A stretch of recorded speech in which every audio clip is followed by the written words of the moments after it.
أعوذ بالله من الشيطان الرجيم بسم الله الرحمن الرحيم السلام علیکم ورحمۃ اللہ وبرکاتہ۔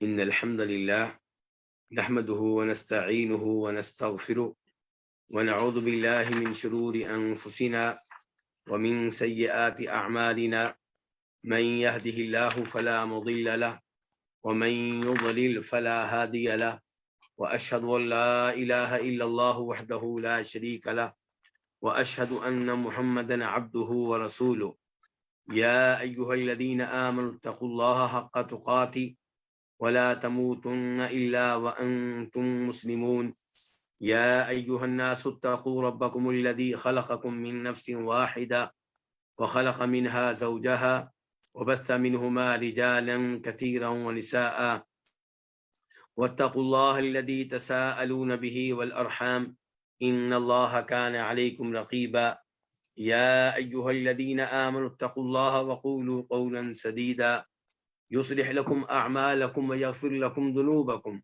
ومن يطع الله ورسوله فقد فاز فوزا عظيما أما بعد فإن خير الحديث كتاب الله وخير الهدي هدي محمد صلى الله عليه وسلم وشر الأمور محدثاتها وكل محدثة بدعة وكل بدعة ضلالة وكل ضلالة في النار۔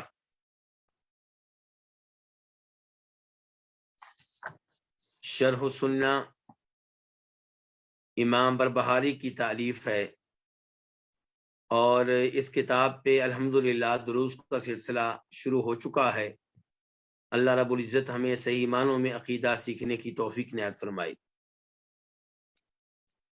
کسی بھائی نے یہ سوال کیا ہے کہ کیا یہ کتاب واقعی امام بربہاری کی ہے؟ کیا اس کتاب کی نسبت امام بربہاری کی طرف درست ہے یا یہ کتاب کسی اور کی ہے؟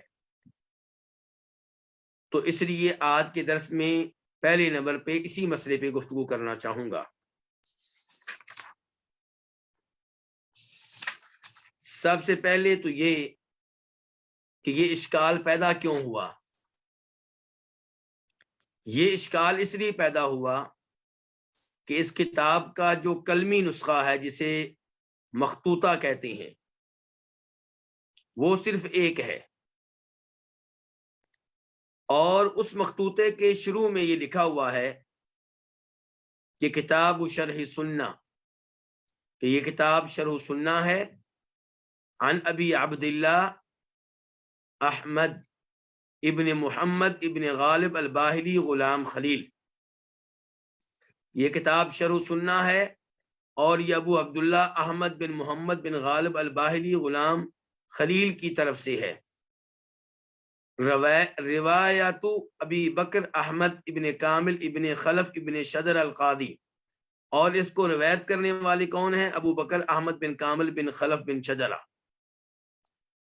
تو یہ الفاظ جو ہیں ان سے محسوس ہوتا ہے کہ جیسے یہ کتاب غلام خلیل کی ہو، اور روایت کرنے والے ان سے ابو بکر احمد بن کامل ہیں۔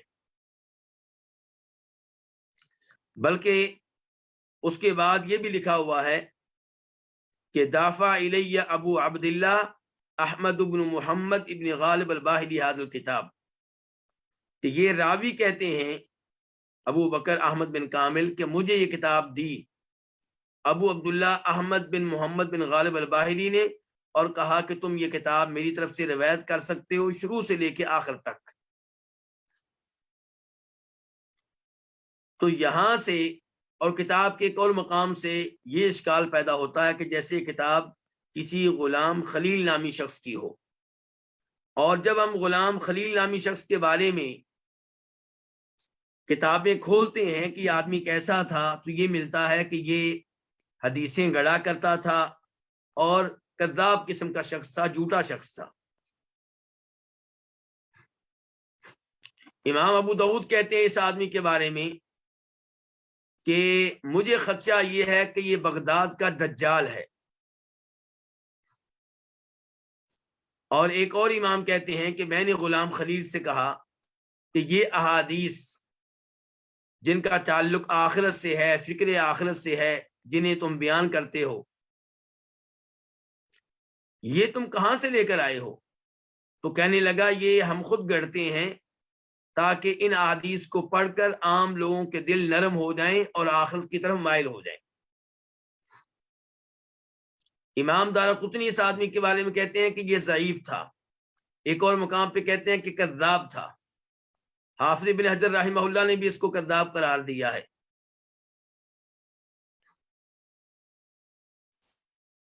تو اب خلاصہ کلام یہ ہے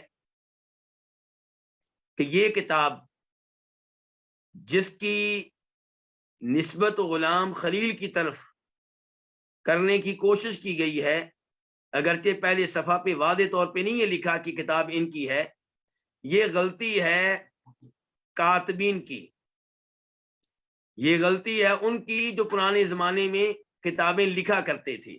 ظاہر ہے اس زمانے میں کتابیں پرنٹ نہیں ہوتی تھی بلکہ لکھی جاتی تھی، تو ان لوگوں سے یہ کسی وجہ سے غلطی ہوئی ہے،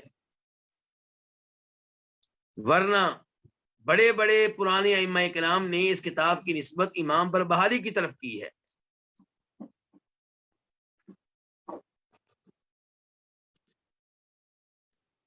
یہ کتاب امام بربہاری کی ہے، اس کے بارے میں جو ہمارے پاس قرائن ہیں، دلائل ہیں، وہ آپ کے سامنے رکھنا چاہوں گا۔ پہلے نمبر پہ وہ لوگ جنہوں نے امام بربہاری کا ترجمہ لکھا، ان کی زندگی پہ لکھا ہے، انہوں نے ان کی کتب میں اس کتاب کا بھی نام لکھا ہے جسے ہم شرح سنہ کہتے ہیں اور جو ہم پڑھ رہے ہیں۔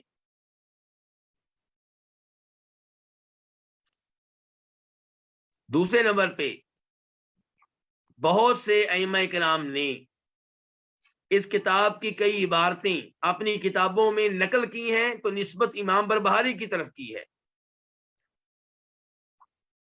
مثال کے طور پہ قاضی ابن ابی یعلا، جن کی کتاب کا نام ہے طبقات الحنابلہ، جو سن 526 ہجری میں فوت ہوئے ہیں، 6 ہجری میں، ابھی کون سی چل رہی ہے؟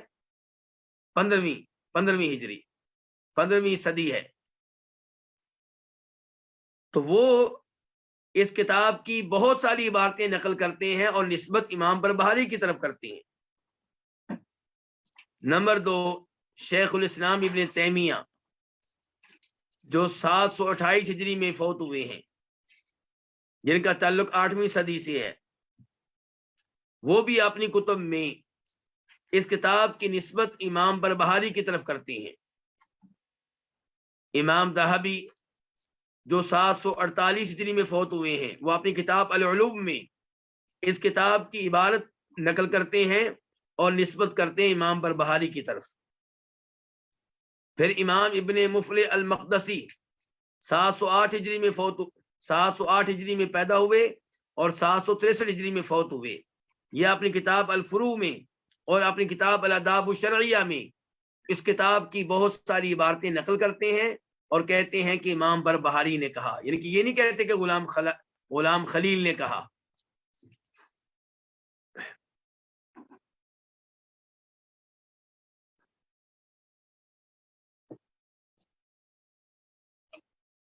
اس کے علاوہ یہی کتاب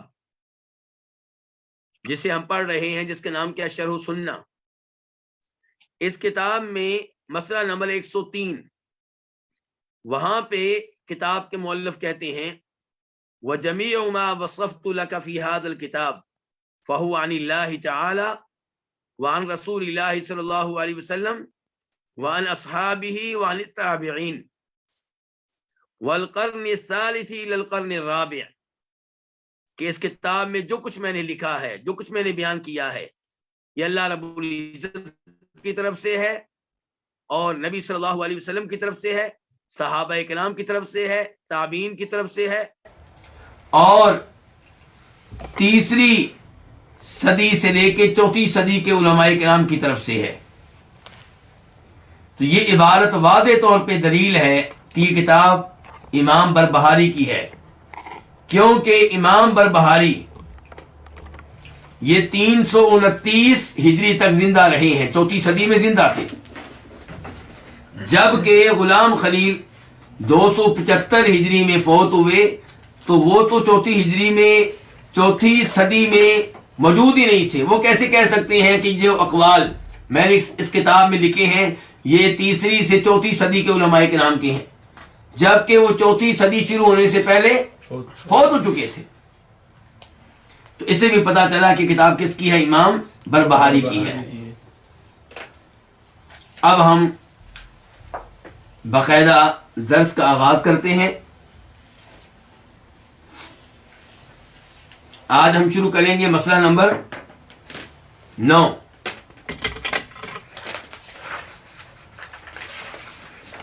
امام صاحب کہتے ہیں وَاعْلَمْ أَنَّ الْخُرُوجَ مِنَ الطَّرِيقِ عَلَى وَجْهَيْنِ أَمَّا أَحَدُهُمَا فَرَجُلٌ زَلَّ عَنِ الطَّرِيقِ وَهُوَ لَا يُرِيدُ إِلَّا الْخَيْرَ فَلَا يُقْتَدَى بِزَلَّتِهِ فَإِنَّهُ هَالِكٌ۔ وَاعْلَمْ، امام صاحب کہتے ہیں یہ بات جان لیں، ذہن نشین کر لیں، اس بات پہ یقین رکھیں کہ ان الخروج من الطریق، کہ راستے سے نکلنا 2 طرح ہوتا ہے۔ یہاں راستے سے مراد ہے صراط مستقیم، درست راستہ، حق راستہ۔ بتانا چاہتے ہیں کہ انسان حق راستے سے کیسے نکل جاتا ہے، حق راستے سے کیسے نیچے اتر جاتا ہے، حق راستے سے کیسے بھٹک جاتا ہے، یہ بیان کرنا چاہ رہے ہیں۔ تو کہتے ہیں وَاعْلَمْ، یہ بات جان لو، اس بات پہ یقین رکھو کہ راستے سے نکلنا، راستے سے ہٹنا علی وجہین 2 طرح ہوتا ہے۔ اما احدہما، ان 2 میں سے ایک وہ شخص ہوگا فرجل زل عن الطریق، جو سیدھے راستے سے بھٹک گیا، پھسل گیا۔ وَهُوَ لَا يُرِيدُ إِلَّا الْخَيْرَ، لیکن اس کی نیت صاف ہے، وہ نہیں ارادہ کرتا مگر خیر کا، خیر تلاش کر رہا تھا، خیر کی جستجو میں تھا، نیت اس کی اچھی تھی، قصد اس کا اچھا تھا، لیکن اس کے باوجود وہ پھسل گیا، گمراہ ہو گیا، بھٹک گیا، غلطی کر گیا۔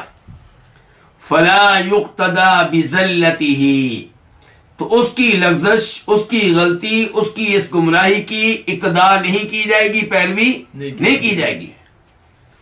فَإِنَّهُ هَالِكٌ، کیونکہ وہ شخص تو ہلاک ہونے والا ہے۔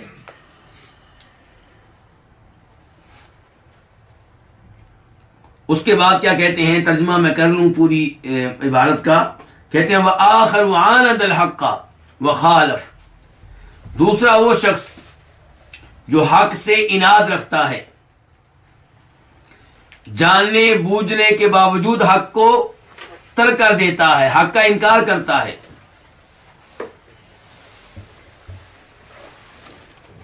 وَآخَرُ عَانَدَ الْحَقَّ وَخَالَفَ مَنْ كَانَ قَبْلَهُ الْمُتَّقِينَ، دوسرا وہ جو حق سے اناد رکھتا ہے اور جو اس سے پہلے متقی اور پرہیزگار لوگ گزرے ہیں ان کی مخالفت کرتا ہے۔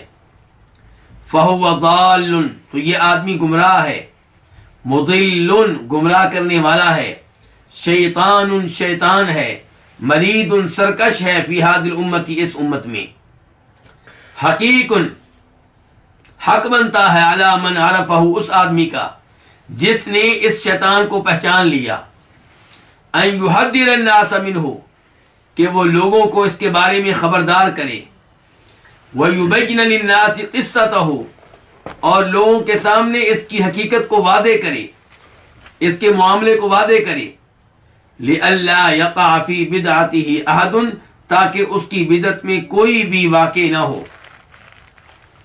فَيَهْلِكَ، تو وہ ہلاک ہو جائے، یعنی کہ اس کی بدعت میں واقع ہونے والا۔ تو اس مسئلے میں امام بربہاری بتانا چاہتے ہیں کہ صراط مستقیم کو آپ پکڑ کر رکھیں، صراط مستقیم پہ آپ گامزن رہیں، دائیں بائیں جو دیگر راستے ہیں ان سے بچیں، ان سے دور رہیں۔ اس کے بعد یہ بتاتے ہیں کہ انسان صراط مستقیم سے کیسے ہٹ جاتا ہے۔ صراط مستقیم کو کون کون لوگ ہیں جو چھوڑ دیتے ہیں، جو اس سے نکل جاتے ہیں، جو اس سے الگ تھلگ ہو جاتے ہیں۔ پہلے نمبر پہ وہ آدمی جس کی نیت اچھی ہے، ارادہ اچھا ہے، لیکن وہ صراط مستقیم سے بھٹک گیا، پھسل گیا۔ وَهُوَ لَا يُرِيدُ إِلَّا الْخَيْرَ، جبکہ اس کا ارادہ خیر کا تھا، ارادہ اس کا برا نہیں تھا۔ تو اس آدمی کی اس لغزش کی پیروی نہیں کی جائے گی، اس کی اقتداء نہیں کی جائے گی۔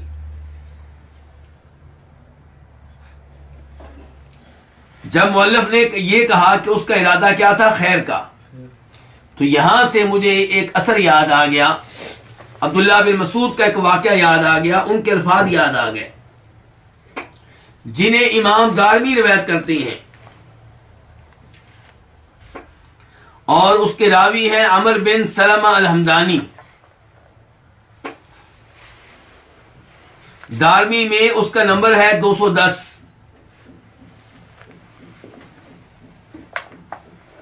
عمر بن سلمہ الحمدانی کہتے ہیں کہ جناب عبداللہ بن مسعود رضی اللہ تعالی عنہ جب فجر کی نماز کے لیے گھر سے نکلا کرتے تھے مسجد جانے کے لیے، تو ہم بھی ان کے ساتھ ساتھ رہتے۔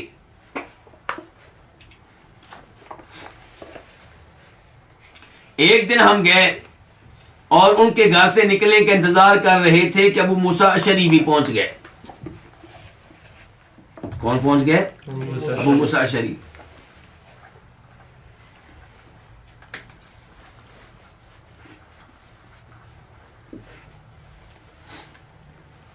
جب عبداللہ بن مسعود نکلے تو ابو موسیٰ اشعری کہنے لگے کہ میں نے آج مسجد میں ایک نئی چیز دیکھی ہے۔ مسجد میں کچھ لوگ موجود ہیں، گروپوں کی شکل میں ہے، ہر گروپ کا ایک امیر ہے، اور وہ ان سے اجتماعی ذکر کروا رہا ہے۔ وہ گروپ میں موجود ہر آدمی سے باری باری کہتا ہے سبحوا 100، 100 بار کیا کہو؟ سبحان اللہ۔ کبروا 100، 100 بار کیا کہو؟ اللہ اکبر۔ ہلیلوا 100، 100 بار کیا کہو؟ لا الہ الا اللہ۔ اور ان لوگوں نے اپنے سامنے کنکریاں بھی رکھی ہوئی ہیں، ان کنکریوں کے ذریعے وہ گنتے رہتے ہیں، شمار کرتے رہتے ہیں۔ عبداللہ بن مسعود آئے، ان کے اوپر کھڑے ہو گئے اور ان سے کہا کہ تم لوگ یہ کیا حرکت کر رہے ہو، یہ کیا کام کر رہے ہو؟ تو وہ کہنے لگے ہم اللہ کا ذکر کر رہے ہیں، لا الہ الا اللہ پڑھ رہے ہیں، اللہ اکبر کہہ رہے ہیں، سبحان اللہ کہہ رہے ہیں، اور کنکریوں کے ذریعے شمار بھی کر رہے ہیں۔ عبداللہ بن مسعود رضی اللہ عنہ فرمانے لگے تم اپنے گناہ شمار کرو، نیکیاں شمار کرنے کی ضرورت نہیں ہے۔ نیکیوں کے بارے میں گارنٹی دیتا ہوں کہ کوئی بھی نیکی تمہاری ضائع نہیں جائے گی، یعنی کہ اللہ کے فرشتے ایک ایک نیکی کو نوٹ کر رہے ہیں۔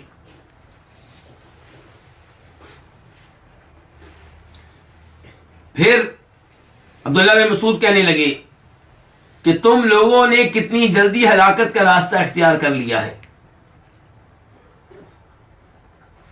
ابھی تو نبی علیہ الصلوۃ والسلام کے استعمال شدہ کپڑے بوسیدہ نہیں ہوئے، ابھی تو وہ برتن جنہیں آپ استعمال کیا کرتے تھے ٹوٹے نہیں ہیں، تم لوگوں نے اتنی جلدی ہلاکت کا راستہ اختیار کر لیا ہے۔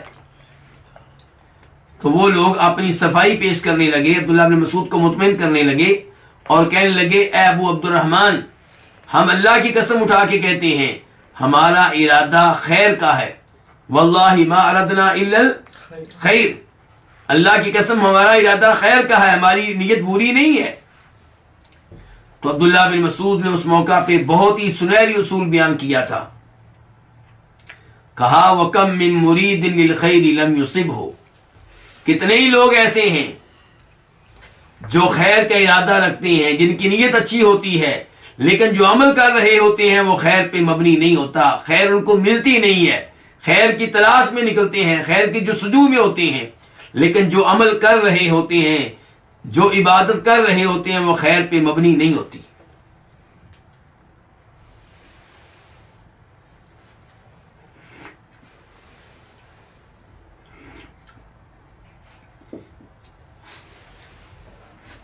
تو یہاں پہ بھی کتاب کے مؤلف نے کیا کہا ہے کہ صراط مستقیم سے پھسلنے والے کون کون ہوتے ہیں؟ نمبر 1 وہ جس کا ارادہ اچھا ہوتا ہے، ارادہ خیر کا، لیکن اس کے باوجود وہ پھسل جاتا ہے تو اس کی غلطی کی اقتدا نہیں کی جائے گی. اس کا مطلب ہے کہ اس کی اندھی تقلید نہیں کی جائے گی. پھسلنے والا عقیدے کے مسئلے میں پھسلے یا حلال و حرام کے مسئلے میں پھسلے، جہاں پہ کسی سے غلطی ہوئی ہے، لغزش ہوئی ہے، اس کی غلطی کو نہیں لیا جائے گا. اس سے پتہ چلا کہ اندھی تقلید کرنا جائز نہیں ہے. فَإِنَّهُ هَالِكٌ، کیونکہ ایسا شخص ہلاک ہونے والا ہے. ہلاک تب ہوگا جب اسے علم ہو جائے کہ میں غلطی پہ ہوں، پھر بھی رجوع نہ کرے، توبہ نہ کرے، تو کیا ہوگا؟ ہلاک ہوگا. اور اگر کسی کی نیت اچھی ہے، اس نے کوئی مسئلہ، نیا مسئلہ تلاش کرنے کی کوشش کی ہے، اجتہاد کیا ہے، ارادہ اچھا تھا، محنت کی ہے، اور تعصب نہیں تھا کسی مسلک کے لیے، کسی بزرگ کے لیے، حد تک پہنچنا چاہتا تھا، پھر بھی غلطی ہو گئی، اور وہ اجتہاد کے قابل تھا، پھر بھی غلطی ہو گئی، تو انشاءاللہ اسے گناہ نہیں ملے گا، بلکہ کوشش کرنے پہ اسے اجر و ثواب ملے گا.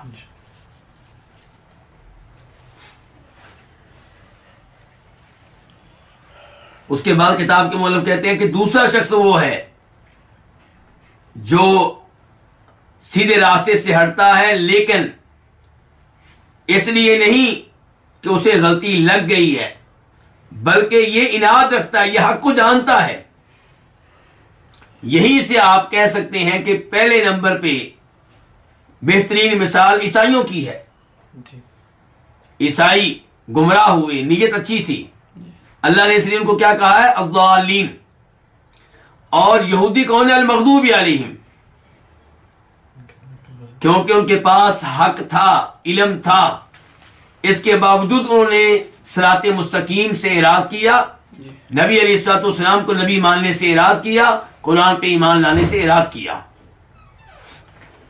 تو یہاں پہ دوسرے نمبر پہ وہ ہے جو حق جانتا ہے، جان بوجھ کر وہ متقی لوگوں کے راستے کو ترک کرتا ہے، ان کی مخالفت کرتا ہے. تو کتاب کے مؤلف کہتے ہیں ایسا شخص گمراہ ہے اور دوسروں کو بھی گمراہ کرے گا. اللہ تعالیٰ فرماتے ہیں قرآن حکیم میں سورہ نساء میں وَمَن يُشَاقِقِ الرَّسُولَ مِن بَعْدِ مَا تَبَيَّنَ لَهُ الْهُدَى وَيَتَّبِعْ غَيْرَ سَبِيلِ الْمُؤْمِنِينَ نُوَلِّهِ مَا تَوَلَّى وَنُصْلِهِ جَهَنَّمَ وَسَاءَتْ مَصِيرًا.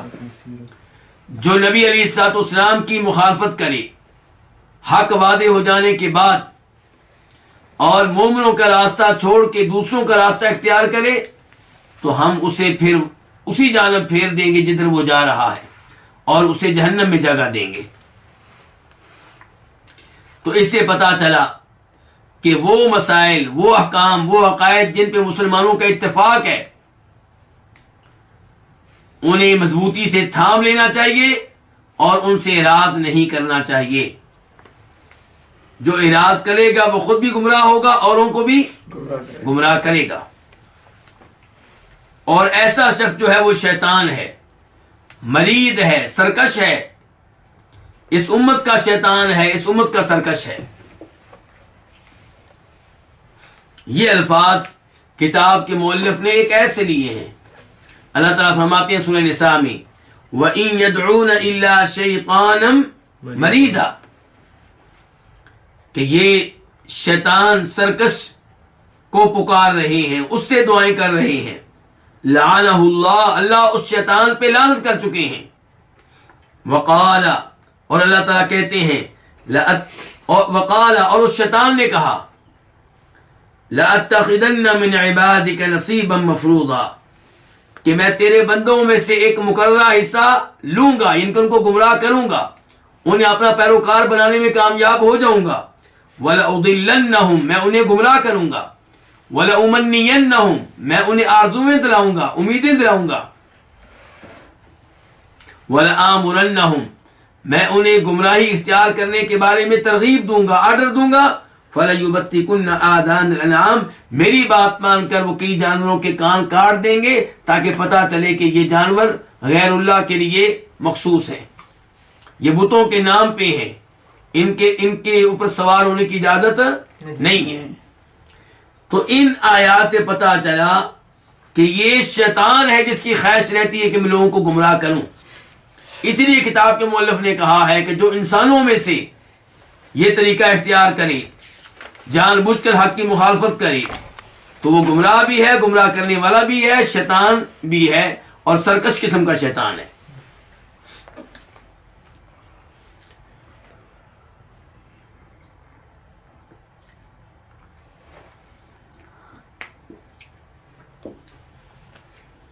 کتاب کے مؤلف کہتے ہیں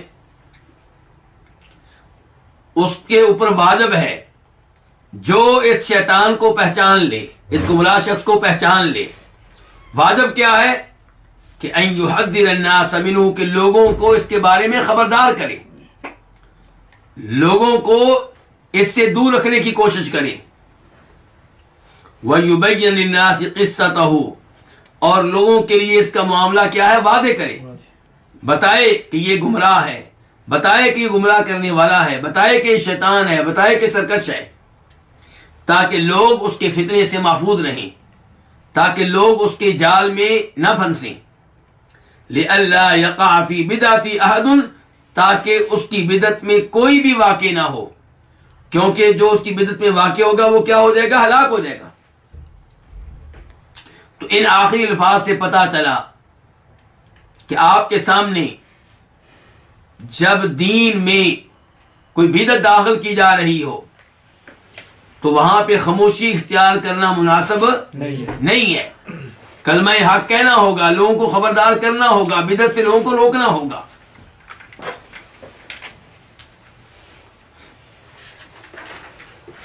اس کے بعد مسئلہ نمبر 10، کتاب کے مؤلف کہتے ہیں وَاعْلَمْ رحمک اللہ، یہ بات بھی آپ جان لیں، اللہ تعالیٰ آپ پہ اپنی رحمت نازل فرمائے، کہ انہ لا یتم اسلام عبد حتی یکون متبعا مصدقا مسلما۔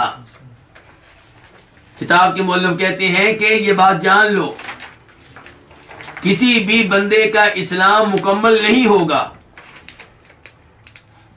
کوئی بھی بندہ صحیح معنوں میں اسلام پہ عمل کرنے والا نہیں ہوگا یہاں تک کہ وہ متبع بن جائے۔ کیا مطلب؟ پیروی کرنے والا بن جائے کتاب و سنت کی، یعنی کہ بدعتوں سے بچے، متبع بنے، مبتدع نہ بنے، کتاب و سنت کی پیروی کرنے والا بنے، دین میں نئی چیزیں داخل کرنے والا نہ بنے، مصدقاً تصدیق کرنے والا بنے، کتاب و سنت میں جو بھی بات آئی ہے اس کی تصدیق کرنے والا بنے، شکوک و شبہات میں واقع ہونے والا نہ بنے، مسلماً کتاب و سنت کے احکام کے سامنے، مسائل کے سامنے، عقائد کے سامنے سر تسلیم خم کرنے والا بنے، ہر بات کو ماننے والا بنے، اعتراض کرنے والا، بحث و مباحثہ کرنے والا نہ بنے۔ فمن زعم، تو جو یہ خیال کرے، انہ بقی شیء من امر الاسلام، کہ دین اسلام میں سے کوئی چیز باقی رہ گئی ہے، لم یکفینا اصحاب رسول اللہ صلی اللہ علیہ وسلم، اس چیز کے معاملے میں نبی علیہ الصلوۃ والسلام کے صحابہ کرام ہمارے لیے کافی نہیں ہیں، فقد کذبہم، تو یقیناً اس نے ان کی تکذیب کی ہے، انہیں جھوٹا قرار دیا، کن کو؟ صحابہ کرام کو۔ وَكَفَى بِهِ فُرْقَةً وَطَعْنًا عَلَيْهِمْ، اور یہ چیز کافی ہے امت کو تقسیم کرنے کے اعتبار سے، اور صحابہ کرام پہ طعن و تشنیع کے اعتبار سے۔ وَهُوَ مُبْتَدِعٌ، اور ایسا آدمی بدعتی ہوگا، ضال، گمراہ ہوگا، مضل، گمراہ کرنے والا ہوگا، محدث فی الاسلامی، اسلام میں ایسی چیز داخل کرنے والا ہوگا جو اسلام میں سے نہیں ہے، جو اسلام کا حصہ نہیں ہے۔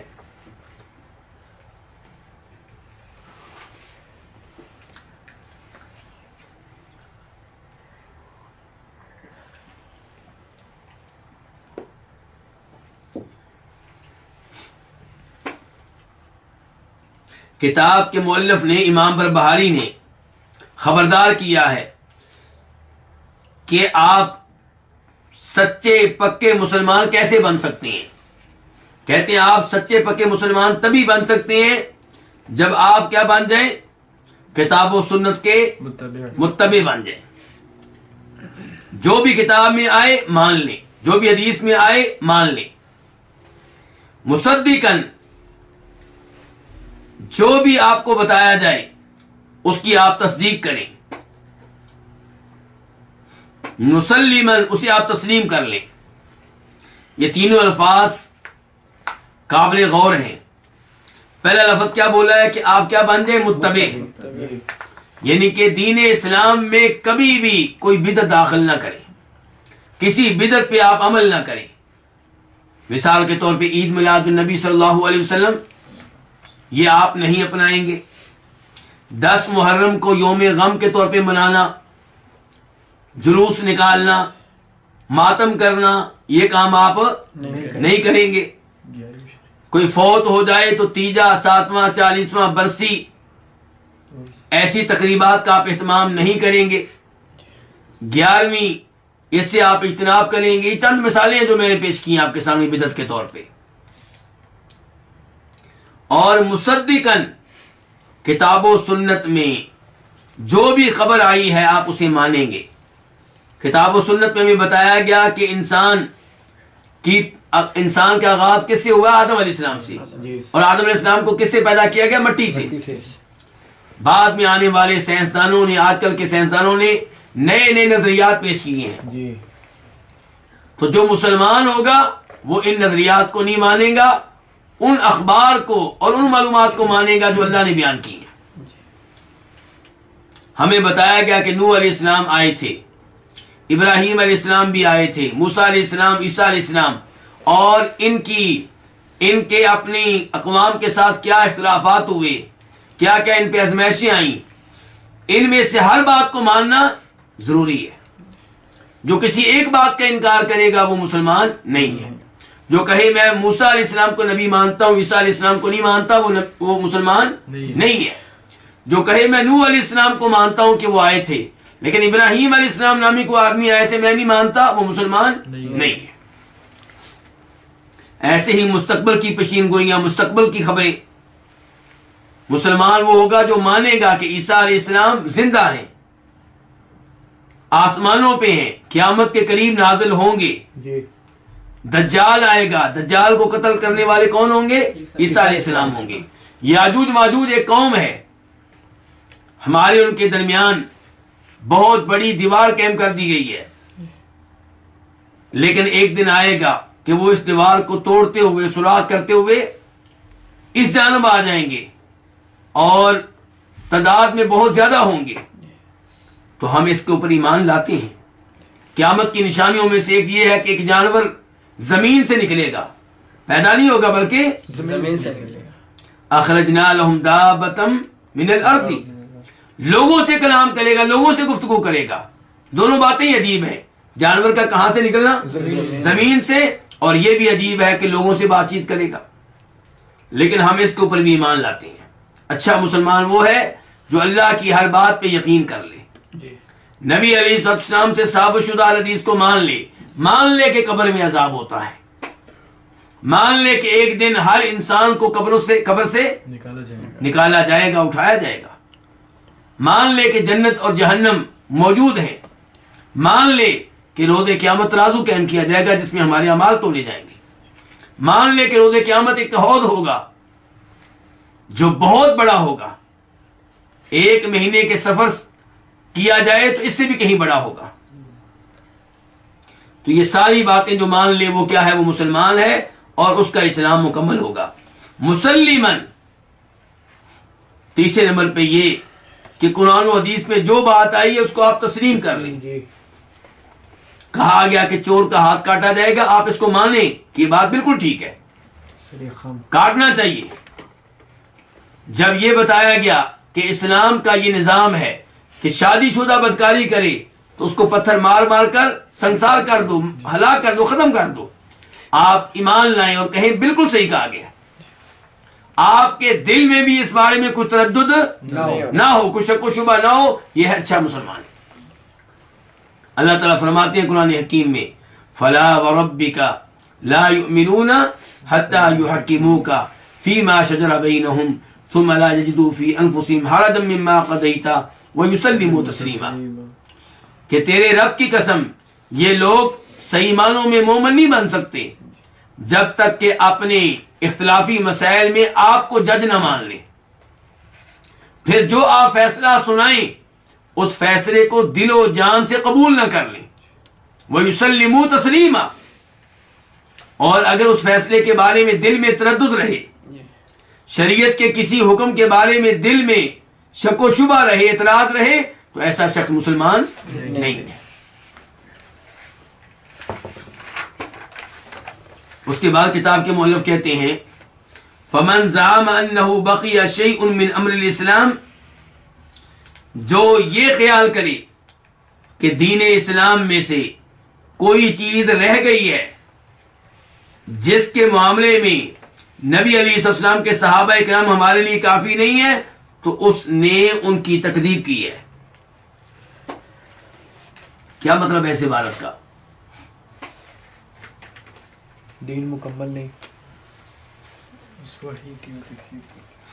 اس کا مطلب یہ ہے کہ اگر کوئی یہ سمجھتا ہے کہ اللہ نے دین مکمل نازل کیا، نبی علیہ السلام نے بھی دین مکمل دیا، لیکن صحابہ کرام نے مکمل دین نہیں پہنچایا، تو ایسا آدمی صحابہ کرام کو جھوٹا قرار دے رہا ہے، ان کو غلط قرار دے رہا ہے، ان پہ بہت بڑی تہمت لگا رہا ہے، انہیں طعن و تشنیع کا نشانہ بنا رہا ہے، جبکہ صحابہ کرام نے مکمل دیانت سے، ایمانداری سے پورے کا پورا دین ہم تک پہنچا دیا ہے۔ صحابہ کرام نے دین کی ایک ایک چیز ہم تک پہنچائی، نقل کی۔ آپ کے سامنے 2-3 روایات رکھوں گا جن سے پتہ چلے گا کہ صحابہ کرام نے اس معاملے میں کتنی احتیاط کی ہے۔ پہلے نمبر پہ بخاری شریف حدیث نمبر 160، جناب عثمان بن عفان رضی اللہ تعالیٰ عنہ نے وضو کیا اور بتایا کہ یہ وضو نبی علیہ السلام کے طریقے کے مطابق ہے، پھر کہا الا احدثکم حدیثا لولا آیۃ ما حدثتکموہ، تمہیں ایک حدیث نہ بتاؤں؟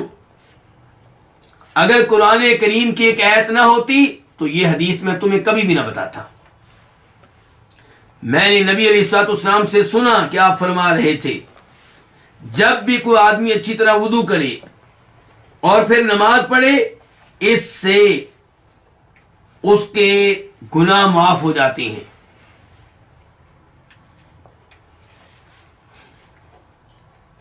اچھی طرح وضو کریں اور نماز پڑھیں، کیا ہو جائے گا؟ آپ کے گناہ معاف۔ جناب عثمان بن عفان کہتے ہیں کہ یہ حدیث میں بتانا نہیں چاہتا ہوں لیکن میں بتاؤں گا قرآن کریم کی وجہ سے۔ تو بتانا کیوں نہیں چاہتا؟ کیونکہ کہیں تم لوگ اس حدیث پہ اعتماد کر کے دھوکے میں مبتلا نہ ہو جاؤ۔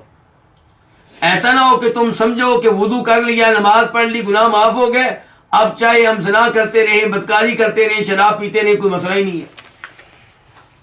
تو یہ حدیث کہیں تمہیں کسی دھوکے میں نہ ڈال دے، مغالطے میں نہ ڈال دے، اس وجہ سے سوچتا ہوں کہ حدیث بیان نہ کروں، لیکن بیان کروں گا۔ کیوں؟ کیونکہ قرآن کریم کی آیت ہے کہ ان الذین یکتمون ما انزلنا من البینات والہدی من بعد ما بیناہ للناس فی الکتاب اولئک یلعنہم اللہ ویلعنہم اللاعنون، سورہ بقرہ کی آیت نمبر 159، کہ بے شک وہ لوگ جو ہماری نازل کردہ ہدایت کو چھپاتے ہیں، جبکہ ہم نے اپنی ہدایت کو وعدے کر دیا، ایسے لوگوں پہ اللہ کی لعنت اور لعنت کرنے والوں کی لعنت۔ تو جناب عثمان بن عفان نے اس لعنت سے بچنے کے لیے، اللہ رب العزت کی طرف سے دی گئی اس وارننگ سے بچنے کے لیے وہ حدیث بھی بتا دی جو بتاتے ہوئے وہ سمجھتے تھے کہ کئی لوگ جو ہیں کہیں دھوکے میں مبتلا نہ ہو جائیں۔ دوسرے نمبر پہ عبادہ بن صامت رضی اللہ تعالیٰ عنہ، مسلم شریف حدیث نمبر 29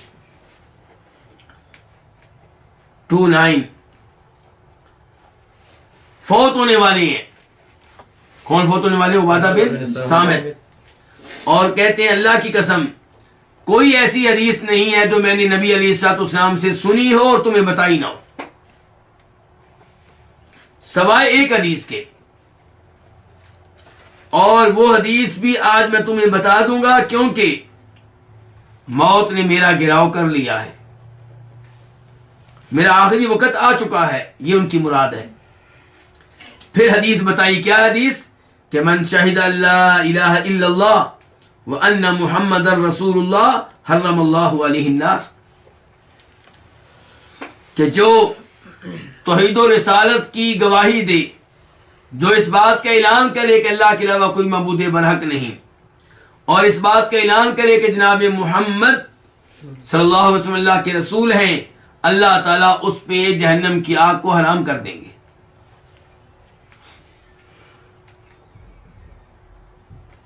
اب اس سے کیا پتا چلا کہ جس نے بھی کلمہ پڑھ لیا، کلمہ شہادت پڑھ لیا، اس پہ جہنم کی آگ حرام ہے، یعنی کہ اسے جہنم میں بالکل نہیں ڈالا جائے گا۔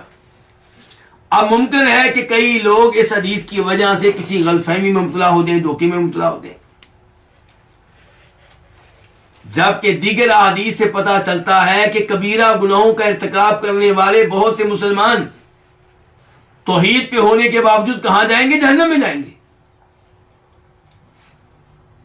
تو پھر اس حدیث میں جو آیا کہ اللہ نے اس پہ جہنم کی آگ حرام کر دی، اس کا کیا مطلب ہے؟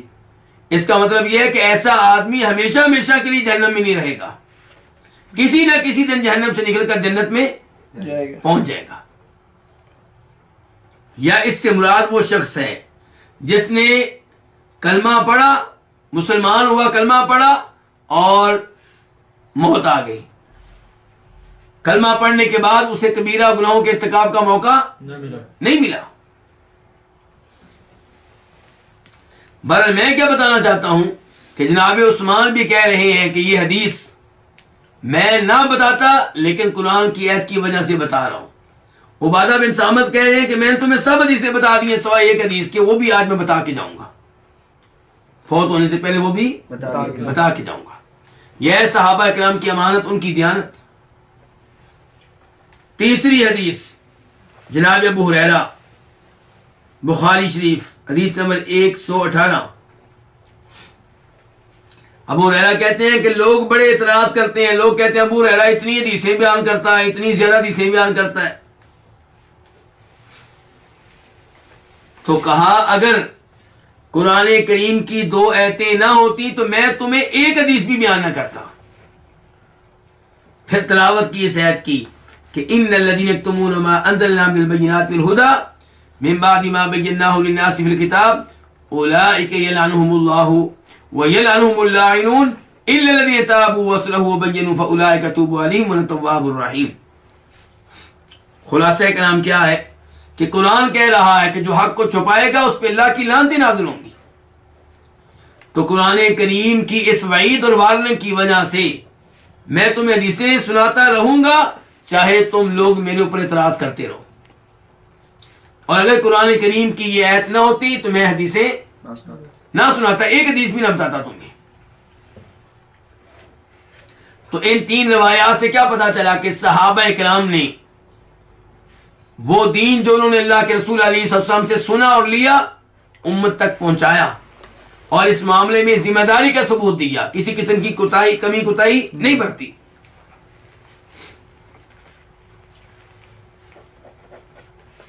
تو اسی لیے کتاب کے مؤلف کہہ رہے ہیں کہ جو یہ خیال کرے کہ دین اسلام میں سے کوئی چیز رہ گئی ہے، اس چیز کے بارے میں صحابہ کرام ہمارے لیے کافی نہیں ہے، فقط کذبہم، تو ایسے آدمی نے صحابہ کرام کی کیا کی ہے؟ تکذیب کی ہے، ان کو جھوٹا قرار دیا ہے، جبکہ صحابہ کرام تو یہ کہتے ہیں کہ ہم نے حق پہنچا دیا، احادیث بیان کر دی، اور یہ کہہ رہا ہے کہ نہیں۔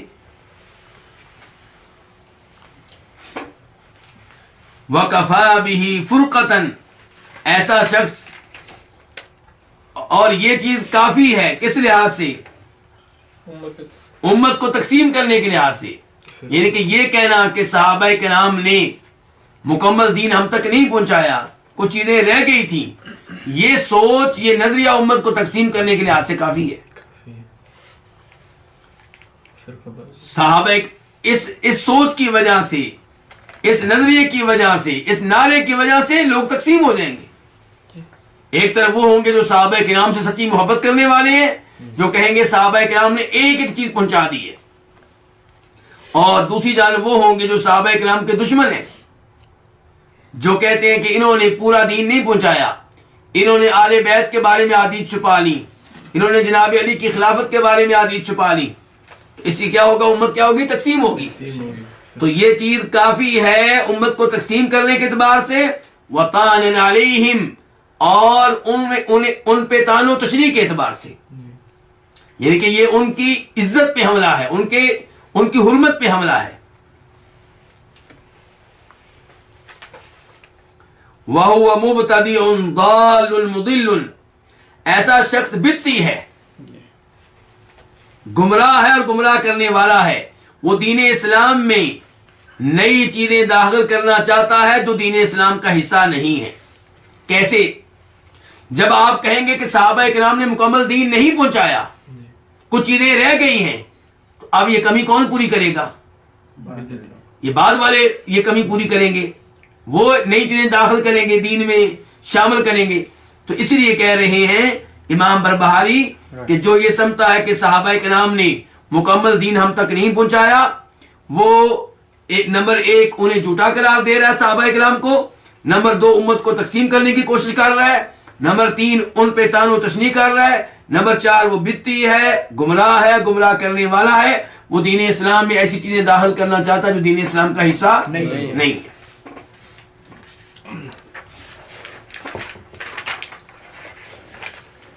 اس کے بعد مسئلہ نمبر 11،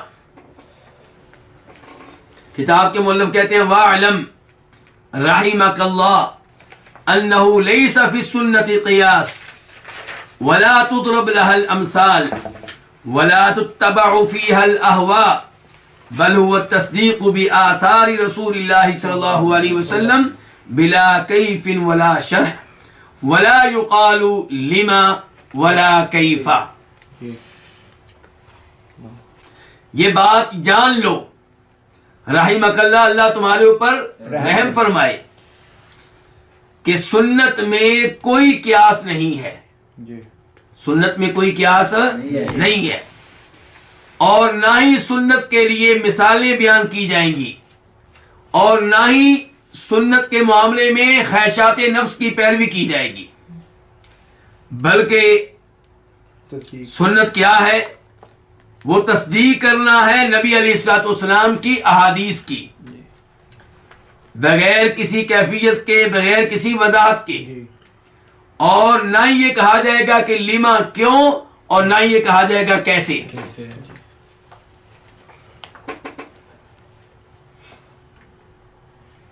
یہاں پہ کتاب کے مؤلف نے کہا ہے کہ سنت میں قیاس نہیں ہے، یہ ان کا پہلا جملہ ہے۔ قیاس کسے کہتے ہیں؟ ایک چیز کو دوسری چیز۔ قیاس سے مراد یہ ہے کہ کوئی ایسی چیز جس کا حکم ہمیں معلوم نہیں ہے، اسے ہم ملاتے ہیں کسی ایسی چیز کے ساتھ جس کا حکم شریعت نے بتایا ہے، اور دونوں چیزوں میں مشابہت پائی جاتی ہے، دونوں چیزوں میں ایک جیسی علت پائی جاتی ہے، اس کو کیا کہتے ہیں؟ قیاس۔ تو وہ کہہ رہے ہیں کہ سنت میں قیاس نہیں ہے۔ سنت سے مراد آپ کیا لیں گے؟ سنت سے مراد یہاں پہ عقیدہ بھی لیا جا سکتا ہے کہ عقیدے میں قیاس نہیں چلتا. عقیدے میں قیاس نہیں چلتا. قیاس کہاں چلتا ہے؟ حلال و حرام میں، احکام میں، مسائل میں. عقیدے میں قیاس نہیں چلتا. کوئی بھی خیال.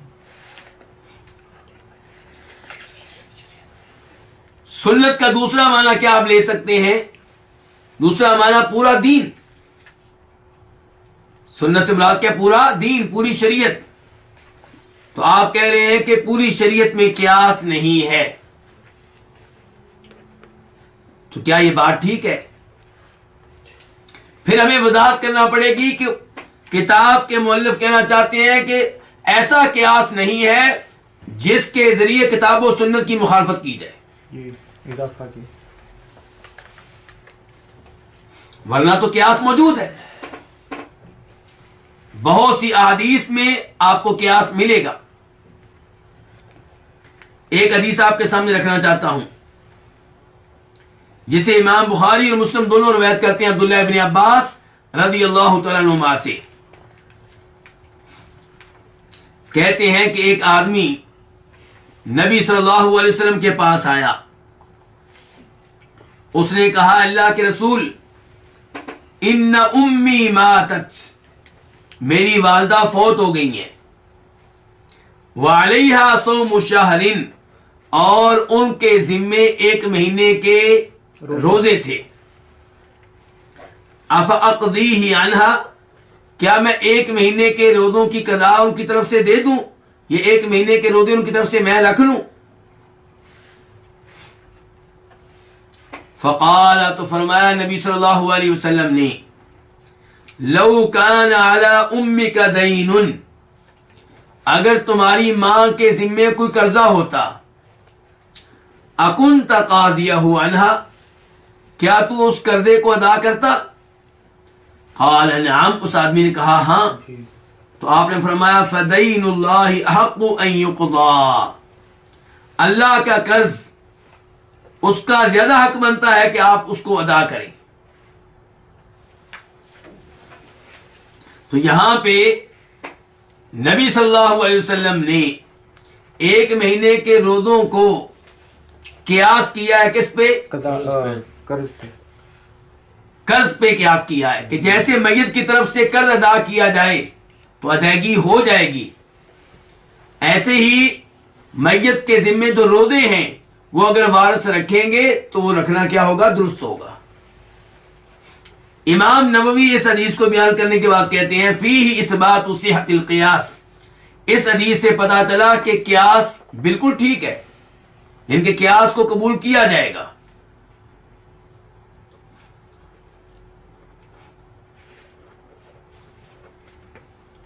تو مسائل ہمیں کہاں سے معلوم ہوتے ہیں؟ قرآن سے، حدیث سے اور قیاس سے، اجماع سے. مثال کیا ہے اس کی؟ قیاس کی مثال نبیذ جانتے ہیں کس کو کہتے ہیں؟ جی. یعنی کہ آپ کھجوروں کو بھگو کر پانی میں رکھ دیں رات کے وقت، جی. اور صبح وہ جو پانی ہے اس میں ان کھجوروں کو آپ گھول لیں، جی. تو یہ کیا بن چکا ہے؟ یہ نبیذ بن چکا ہے. اب اگر نبیذ میں نشہ پیدا ہو جائے تو کیا اسے پینا جائز ہے یا ناجائز؟ ناجائز. تو آپ نبیذ کو قیاس کریں گے کس پہ؟ شراب پہ. شراب کا حکم شریعت نے واضح طور پہ بتایا ہوا ہے، جی. تو آپ نبیذ کو قیاس کریں گے کس پہ؟ شراب پہ.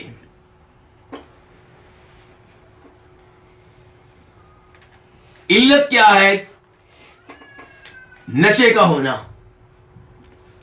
کہ شراب کو حرام کیوں قرار دیا گیا؟ کیونکہ نشہ ہوتا ہے. تو جب نبیذ میں نشہ موجود ہے تو یہ بھی حرام ہے. بالکل. آج طرح طرح کی نئی چیزیں آ چکی ہیں جن میں کیا ہوتا ہے؟ نشہ ہوتا ہے. تو آپ انہیں قیاس کر سکتے ہیں کس پہ؟ شراب پہ. اگرچہ اس قیاس کی ضرورت نہیں ہے. کیوں؟ کیونکہ نبی علیہ السلام نے خود فرمایا ہوا ہے کہ کل مسکر حرام. کبھی آپ نے فرمایا کل مسکر خمر، ہر نشاور چیز کیا ہے؟ شراب ہے، اور ہر نشاور چیز کیا ہے؟ حرام ہے۔ تو بجائے اس کے کہ ہم یہ کہیں کہ یہ نئی چیزیں قیاس کے ذریعے حرام ہے، ہم کہیں گے یہ تو حدیث کے ذریعے حرام ہے۔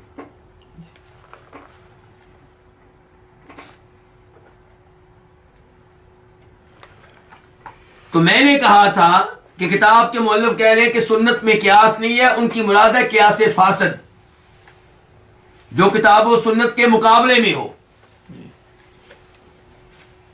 اب میں اس کی مثال دینا چاہوں گا۔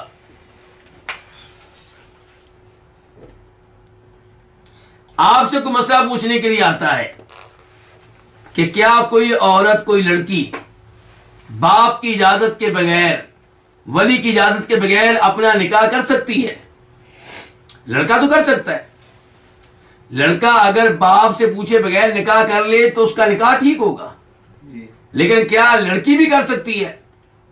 یہ سوال کیا گیا کسی مفتی صاحب سے، تو مفتی صاحب کہتے ہیں مثال کے طور پہ کہ یہ جائز نہیں ہے، یہ جائز ہے۔ مفتی صاحب کیا کہتے ہیں کہ یہ جائز ہے۔ دلیل کیا دی؟ کہتے ہیں قیاس کریں آپ کس چیز پہ؟ کہ آپ یہ بتائیں کہ کیا لڑکی کوئی چیز خریدنا چاہے خرید سکتی ہے، گاڑی خریدنا چاہے خرید سکتی ہے، باپ کی اجازت کے بغیر لے سکتی ہے؟ لے سکتی ہے، سب مانتے ہیں لے سکتی ہے جب اس کے اپنے پیسے ہوں۔ اپنی گاڑی کو بیچ سکتی ہے؟ جی ہاں بیچ سکتی ہے۔ اپنے برتن خرید سکتی ہے؟ جی خرید سکتی ہے۔ بیچ سکتی ہے؟ جی بیچ سکتی ہے۔ تو قیاس یہ ہے کہ جیسے عورت کو یہ حق حاصل ہے کہ وہ کوئی چیز خریدے یا بیچے، ایسے اس کو یہ بھی حق ہے کہ وہ جہاں چاہے نکاح کرے۔ یہ کیا قیاس؟ اور یہ قیاس بظاہر بہت خوبصورت ہے، لیکن یہاں پہ ہم اس قیاس کو کیا کہیں گے؟ قیاس فاسد، غلط قیاس ہے۔ کیوں؟ کیونکہ یہ حدیث کے مقابلے میں ہے، قرآن کے مقابلے میں ہے۔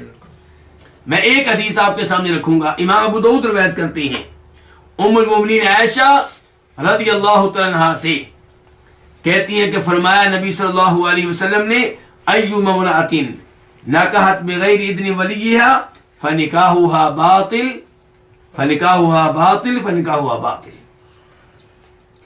کہ جو بھی عورت اپنے ولی کی اجازت کے بغیر، باپ کی اجازت کے بغیر نکاح کرے گی تو اس کا نکاح کیا ہوگا؟ باطل ہوگا، باطل ہوگا، باطل ہوگا۔ اب حدیث بالکل واضح ہے اس معاملے میں، تو پھر حدیث کے مقابلے میں ہم قیاس کیوں کریں؟ اگر قیاس کریں گے تو یہ قیاس کیا کہلائے گا؟ قیاس فاسد کہلائے گا۔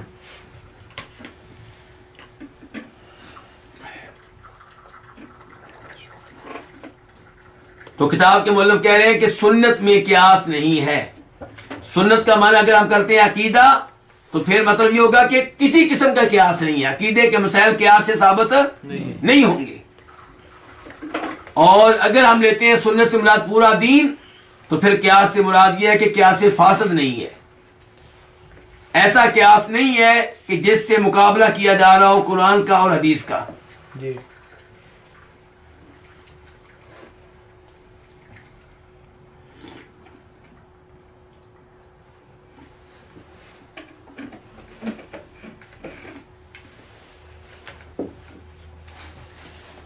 وَلَا تُضْرَبْ لَهَا الْأَمْثَالُ، اور نہ ہی سنت کے لیے مثالیں بیان کی جائیں گی۔ کیا مطلب؟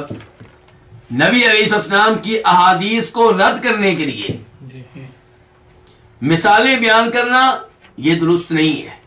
ہاں اگر مثالیں بیان کرنے کا مطلب اس حدیث کو سمجھنا ہے یا اس پہ عمل کرنے کی ترغیب دینا ہے تو اچھی بات ہے، لیکن جب مثالیں بیان کرنے کا مقصد کیا ہو حدیث کو ریجیکٹ کرنا، یہ کیا ہے؟ یہ غلط ہے۔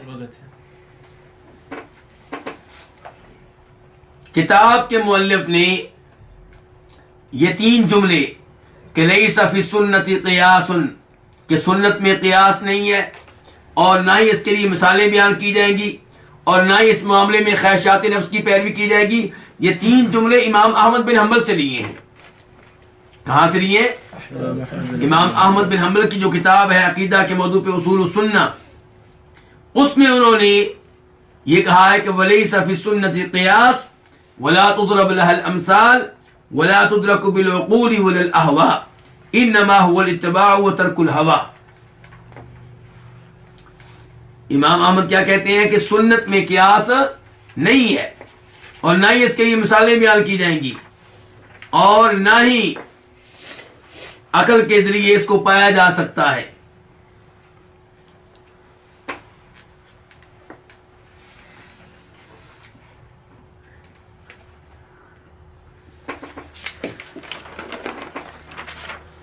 اور امام احمد بن حنبل نے، امام بربہاری نے، دونوں نے یہ الفاظ کہاں سے لیے؟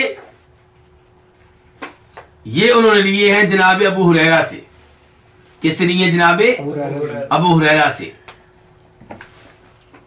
حوالہ ہے ابن ماجہ کا، روایت نمبر، حدیث نمبر 4085 485. یہ کیا روایت ہے جی؟ دھیان سے سنیے گا. ابو سلمہ بن عبد الرحمن بن عوف کہتے ہیں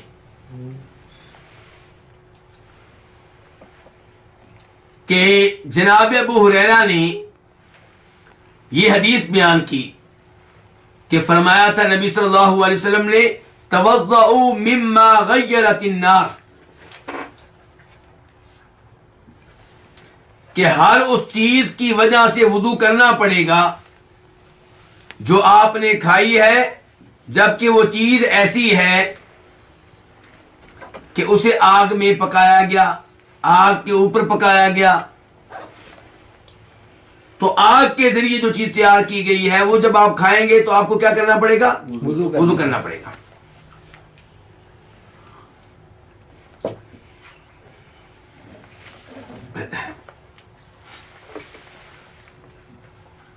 یہ حدیث کس نے بیان کی؟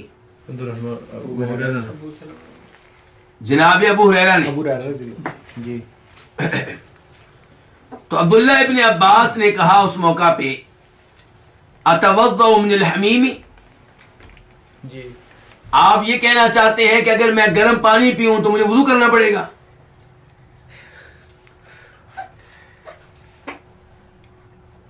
عبداللہ ابن عباس کا موقف کیا تھا؟ ان کا موقف یہ تھا کہ جو چیزیں آگ کے ذریعے پکتی ہیں، تیار ہوتی ہیں، ان کے کھانے کی وجہ سے نیا وضو کرنے کی کوئی ضرورت نہیں ہے. کوئی کر لے تو اچھی بات ہے، لیکن نہ کرے تو کوئی مسئلہ نہیں ہے.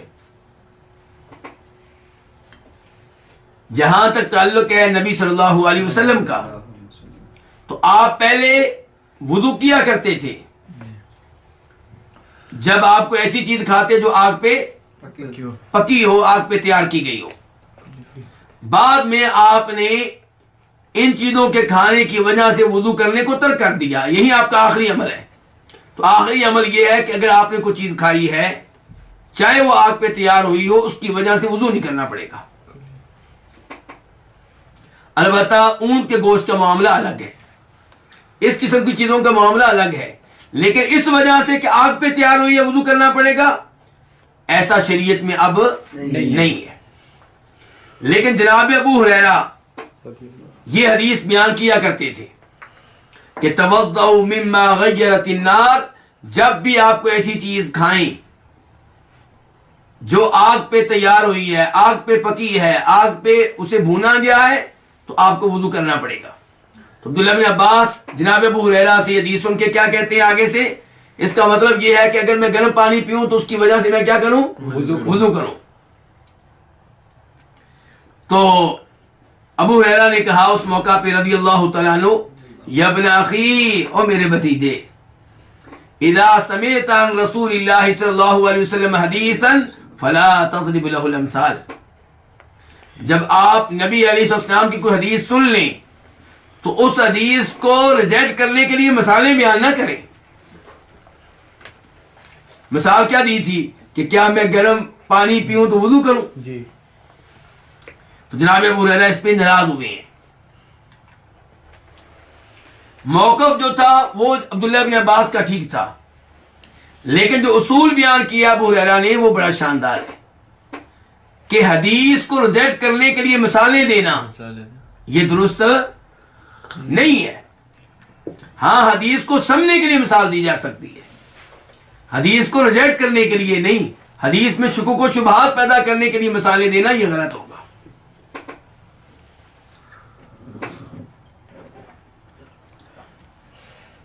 تو کتاب کے مؤلف کہہ رہے ہیں کہ سنت میں کوئی قیاس نہیں ہے اور سنت کے لیے مثالیں بیان نہیں کی جائیں گی۔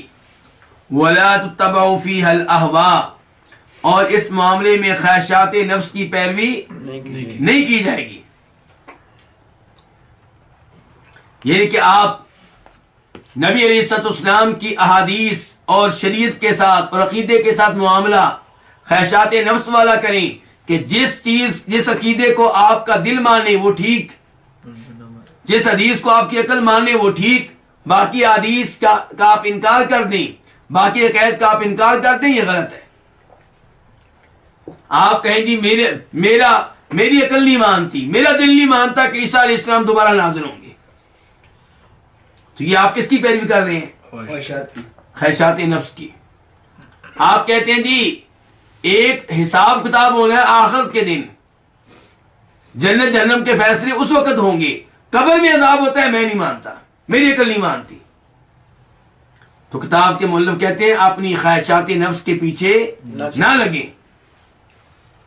سنت کے معاملے میں خواہشات نفس کی پیروی نہیں کی جائے گی، بلکہ پیروی اس کی جائے گی جو اللہ نے نازل کیا ہے۔ اتبعوا ما انزل الیکم من ربکم، پیروی کرو اس دین کی، اس کلام کی، اس دین کی جو اللہ نے تمہارے اوپر نازل کیا ہے۔ اور اللہ تعالیٰ فرماتے ہیں سورہ قصص میں آیت نمبر 50 میں فَإِن لَمْ يَسْتَجِيبُوا لَكَ، اگر یہ لوگ آپ کی بات نہ مانیں، فَاعْلَمْ، تو آپ یہ بات جان لیں، أَنَّمَا يَتَّبِعُونَ أَهْوَاءَهُمْ، کہ یہ پیروی کر رہے ہیں اپنی خواہشات نفس کی، اپنی مرضیوں کے پیچھے لگے ہوئے ہیں۔ یعنی کہ انہوں نے کتاب و سنت کے سامنے سر نہیں جھکایا، ان کا موقف یہ ہے کہ جو میرا دل مانے گا وہ دین ہے، جو میری عقل مانے وہ دین ہے۔ تو اللہ تعالیٰ کہتے ہیں اگر یہ آپ کی بات کو قبول نہ کریں تو جان لیں کہ یہ اپنی خواہشات کی پیروی کر رہے ہیں، ان کے پیچھے لگے ہوئے ہیں۔ وَمَنْ أَضَلُّ مِمَّنِ اتَّبَعَ هَوَاهُ بِغَيْرِ هُدًى مِّنَ اللَّهِ، اس سے بڑا گمراہ کون ہوگا جو اپنی خواہش کی پیروی کرے۔ أَفَرَأَيْتَ مَنِ اتَّخَذَ إِلَٰهَهُ هَوَاهُ، کیا آپ نے اس شخص کو دیکھا ہے جس نے اپنا معبود، اپنا رب کس کو بنایا ہوا ہے؟ اپنی خواہشات نفس کو۔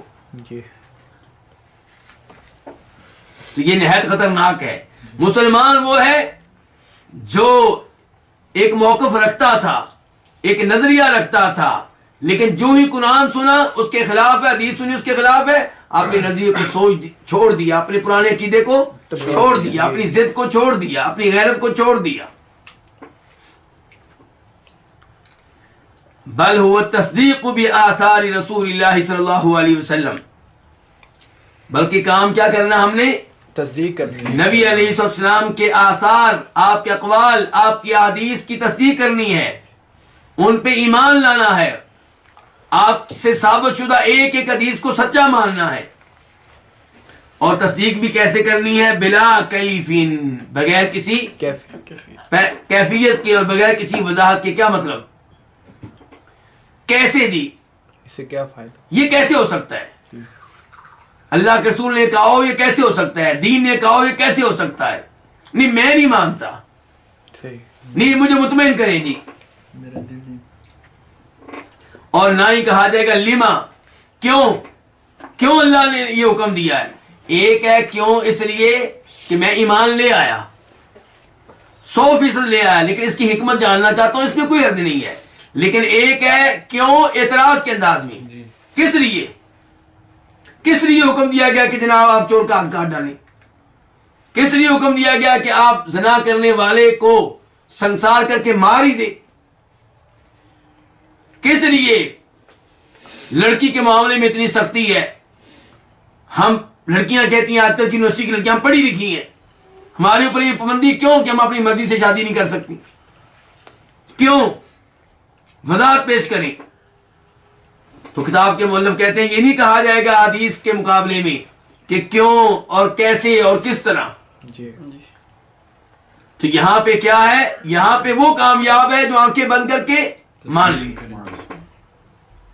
جو آنکھیں بند کر کے مان لے وہ کامیاب ہو گیا، اور جو کہے مجھے مطمئن کرے میں پڑھا لکھا ہوں، میں عقل مند ہوں، کیوں؟ کس لیے؟